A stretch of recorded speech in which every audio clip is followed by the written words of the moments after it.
Boa noite, amados amigos. A paz e a graça para sua vida e família. Vamos dar continuidade. Vamos despertar com o grito da meia-noite. Estava em reflexão espiritual aqui após esse último vídeo, parte do templo. A gente costuma compartilhar experiências que são através delas que a gente cresce. E muitas vezes nós aprendemos com os nossos erros, né? E através dessas experiências, outros não cometerão esses mesmos caminhos, né? E podem então se renovar e crescer no conhecimento. O que eu aprendi até então? Todos nós cristãos aguardamos um grande marco, né? Um grande início.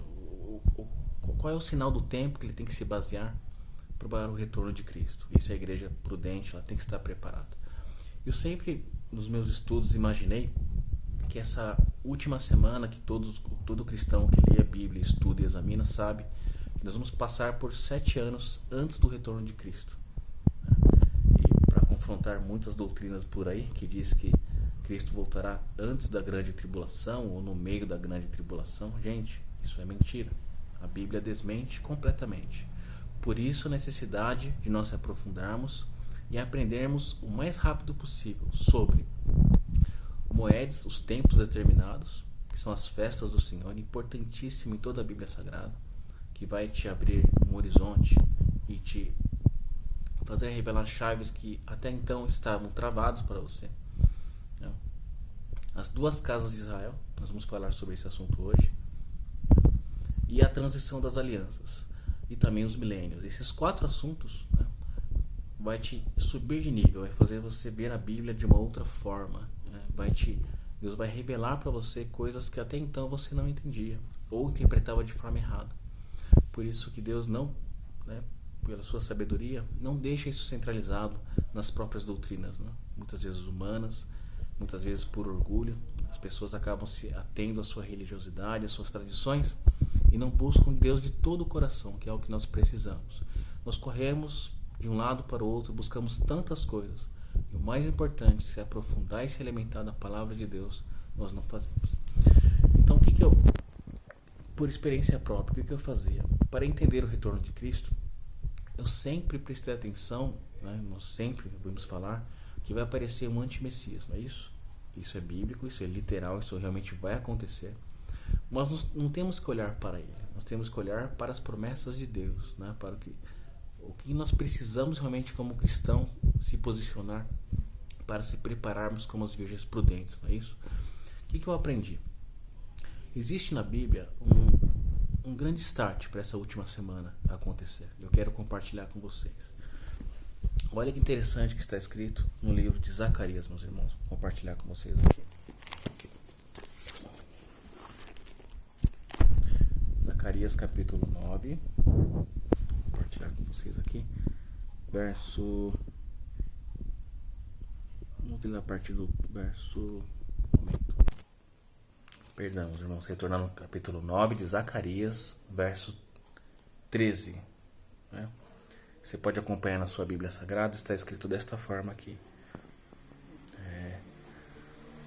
Só um momento. Porque curvei Judá para mim, enchi com Efraim o arco, suscitarei teus filhos, ó Sião, contra os teus filhos, ó Grécia, e portei como a espada de um valente.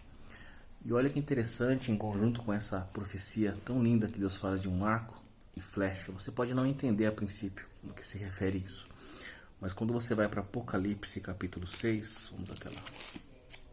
Olha que coisa mais linda para nós entendermos o que significa esse cavaleiro branco que está escrito lá.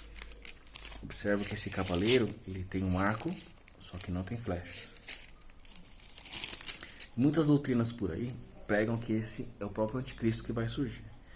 Mas se nós pegarmos as duas casas de Israel, desses temas que foi acabado de colocar, nós acabamos descobrindo e entendendo que se refere ao próprio Cristo. Vamos comprovar? Aqui. Apocalipse capítulo 6.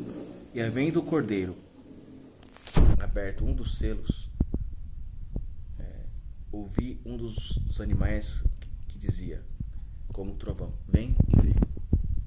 E olhei, e eis um cavalo branco, e o que estava sentado sobre ele tinha um arco e foi-lhe dada uma coroa e que saiu vitorioso e para vencer. Nós sabemos que quem vai vencer no final é Cristo. E aqui, meus irmãos, no livro de Zacarias, ali tem uma chave muito importante que Deus deixou, que são as duas casas de Israel. Um assunto importantíssimo, oculto para, infelizmente, a ignorância de muitas doutrinas que existem por aí, que não te ensina a verdade, meu irmão. Não te faz você se aprofundar na Bíblia. Existem muitos, até com preconceito, de ter medo e receio de estudar a palavra de Deus, de examiná-la. Olha que absurdo que nós chegamos, meus irmãos. Judá aqui se refere a uma das casas de Israel, que hoje são os judeus. E essas flechas, né, que vai sair através do arco, que o arco, todos nós sabemos que a salvação vem dos judeus, veio Cristo, e através de Cristo alcançou até nós a graça que são os gentios. Esses são os estrangeiros, né, que vai ser enxertado no Israel espiritual de Deus. Os irmãos estão entendendo? Então as duas casas de Israel representam todo o corpo de Cristo, o Israel que vai aparecer nos últimos dias. E essas são as duas testemunhas, as duas oliveiras que estão diante do trono de Deus, como está escrito no livro de Zacarias. Deus vai honrar tanto essas duas testemunhas que vai acontecer sinais e milagres maravilhosos. Você então não deve se importar com aquele que é o anti-Messias, deve se importar com o livro de Apocalipse, que vai ser tocado as trombetas através dessas duas testemunhas. Aí nós vamos ver os sinais e os milagres de Deus como nunca aconteceu, como Jesus mesmo disse, né? Farão sinais que nem mesmo o Filho, né, fez. Está escrito assim: farei obras, né, maiores do que estas. Quem vai cumprir essas obras são as duas testemunhas. Paz e bem.